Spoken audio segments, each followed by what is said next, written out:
Good evening, students. This is Jagdish Rai.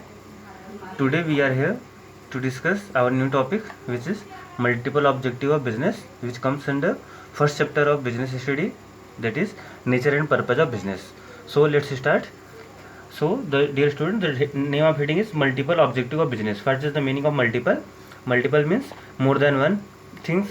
So their business contain lot of objectives. We are here to discuss one by one. Firstly, we can classify the objective in three broader terms. Firstly, economic objective, second one social objective, and third one human or individual objectives. तो students जो objectives हैं business करने के, वो mainly बहुत उनके task होते हैं, बहुत सारे ऑब्जेक्टिव कनेक्ट करके बिजनेस रखता है. हम लोग उसको थ्री ब्रॉडर कैटेगरी में कैटेगराइज कर सकते हैं. तो पहला था economic objective. Economic means related to money. Social objective जो सोसाइटी है उसके वेलफेयर के लिए जो एक्टिविटीज़ करी जाए.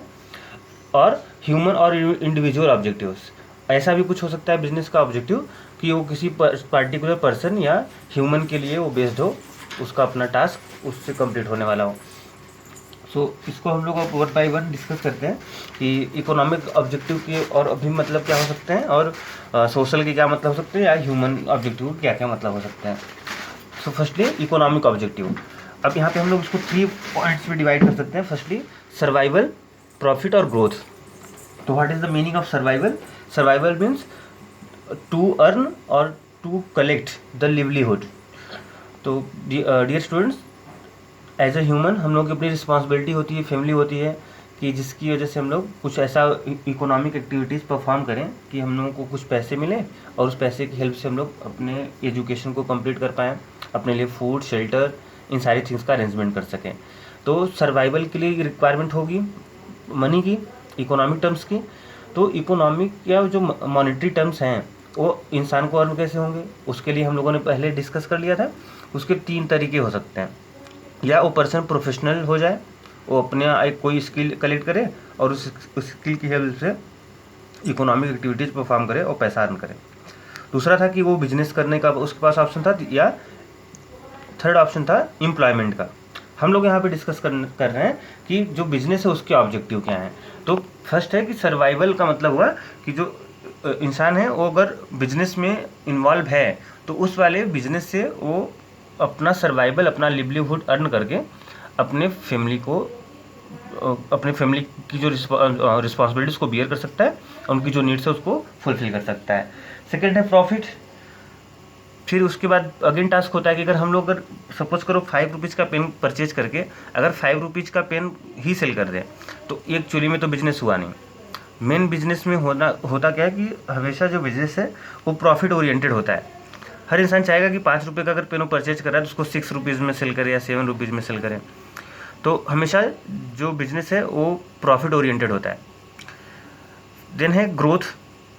फिर जो ह्यूमन बीइंग है जो बिजनेस को परफॉर्म करेगा वो कभी नहीं चाहेगा कि अगर उसका एक यूनिट स्टार्ट हुआ, एक बिजनेस शुरू हुआ तो एक यूनिट पे ही वो लिमिटेड हो जाए.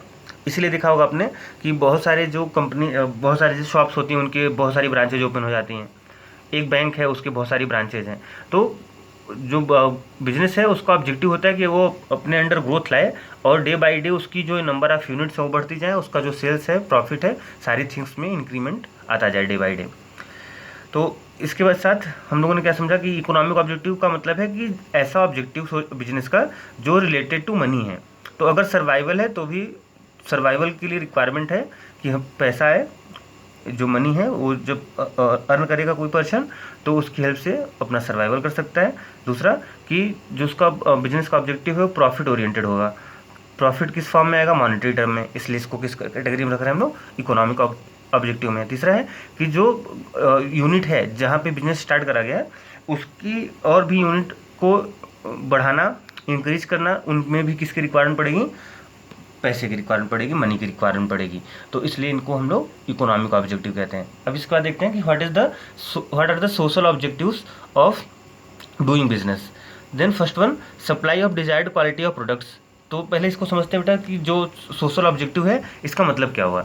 सोशल मतलब सोसाइटी का मतलब होता है कि ऐसा एक प्लेस जहाँ पे ग्रुप ऑफ पीपल्स रहते हों एक दूसरे को समझते हों कि अगर वहाँ पे शॉप की अगर वहाँ पे मिल्क की रिक्वायरमेंट हो तो उसके लिए वो लोग एनिमल्स को रख लेंगे, अगर वहाँ पे बिस्किट की रिक्वायरमेंट है उसके लिए कोई शॉप रहेगी।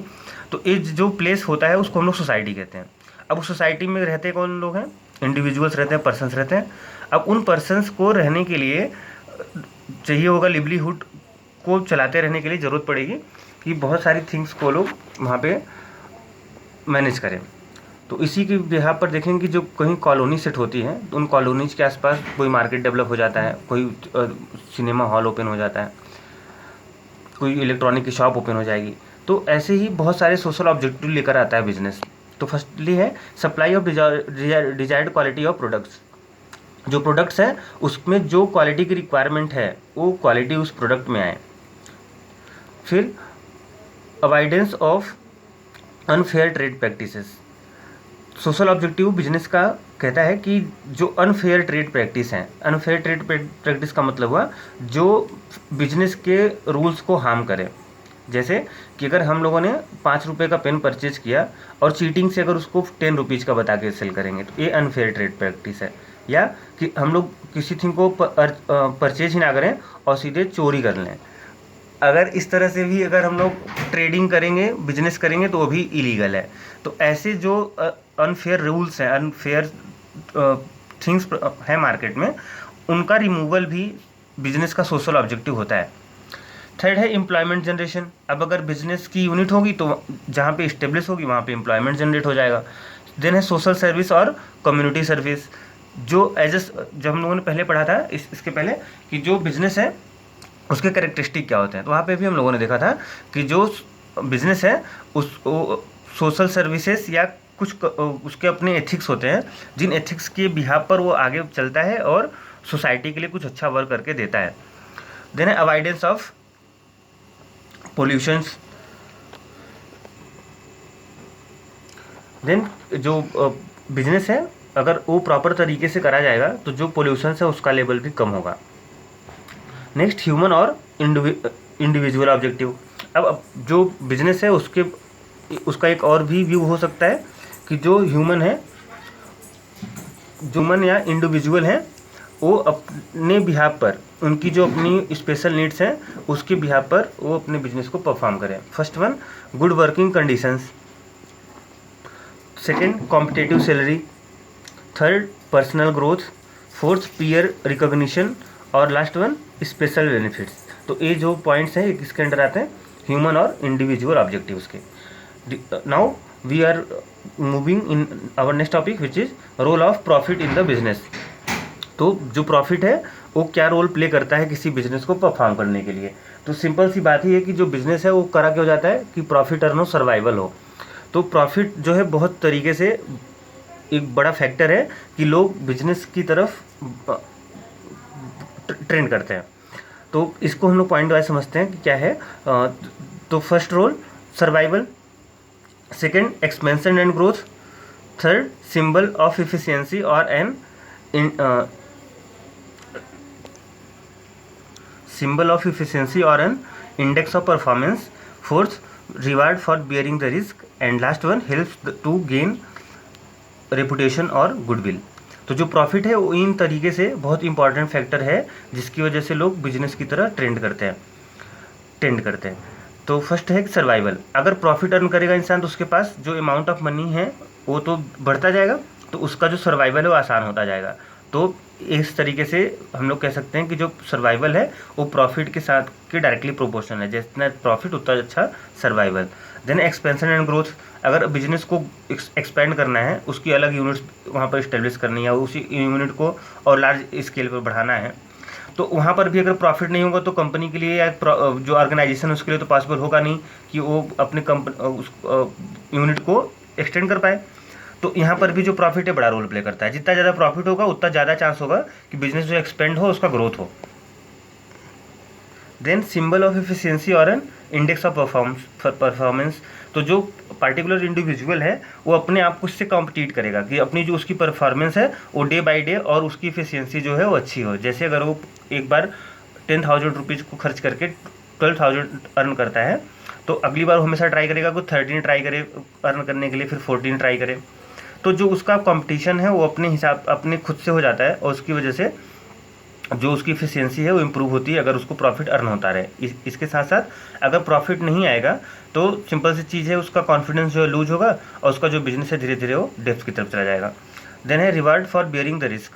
फिर जो प्रॉफिट है वो भी रिवार्ड भी करता है कि जो प्रॉफिट है वो इंडिविजुअल को इन्फ्लुएंस करता है कि वो रिस्क ले, और जब वो रिस्क लेगा तो उसके एक्सचेंज में उसको रिवार्ड्स मिल जाते हैं। हेल्प्स टू गेन रेपुटेशन और गुडविल। अगेन फिर जब प्रॉफिट होता जाएगा तो उसकी जो रेपुटेशन है मार्केट में वो भी बनती जाएगी, उसकी जो गुडविल है वो भी क्रिएट होती जाएगी। So dear students, now we are in the last stage of our video. In next class we will discuss our new topic, which will be classification of business activities. Thank you.